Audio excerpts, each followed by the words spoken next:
Alrighty, YouTube. Diesel junkie. This is my 98 12 valve 6-speed.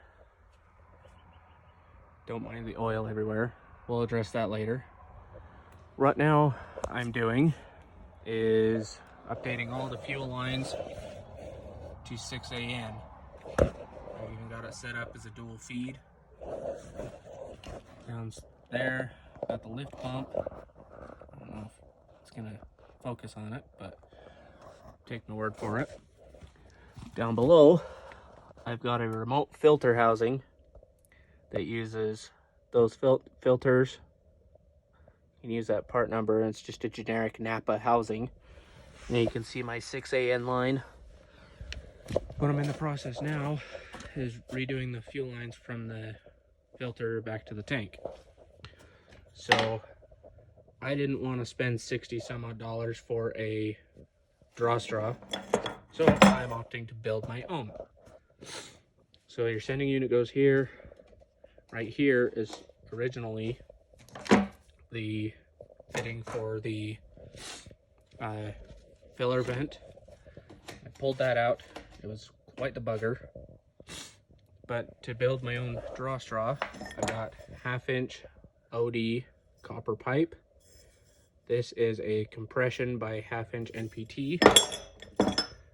Here I have a female thread 1/2-inch NPT, 3/4 NPT exterior thread bulkhead fitting. And then on the top will be a 6AN by 1/2-inch NPT elbow. So now you could also just drill a hole. It would have been much easier, but I don't have an 1.1/8 or an 1 1/16 drill bit or hole saw, so this is the way it went. Yes, I will be relocating the fuel filler vent up here, eliminating one of those, because there's 2 of them. But, so,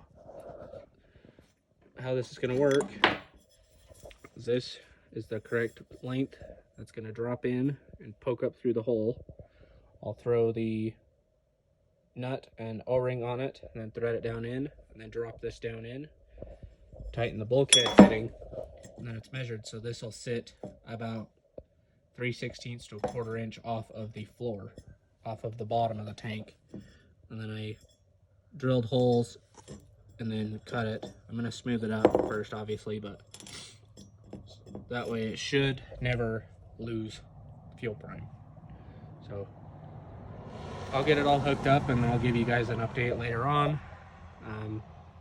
This is a fairly new channel, so just figured I'd kind of give an update on how you can build your own draw straw, and I'll go into a lot more detail later on how you can basically build your full fuel system for a 12 valve engine in a 2nd gen Dodge from scratch. Essentially, you don't have to buy a kit. It's actually a lot cheaper to just buy all the different fittings and everything and build it yourself. So I'm gonna get this done, and like I said, I'll give a later update later on.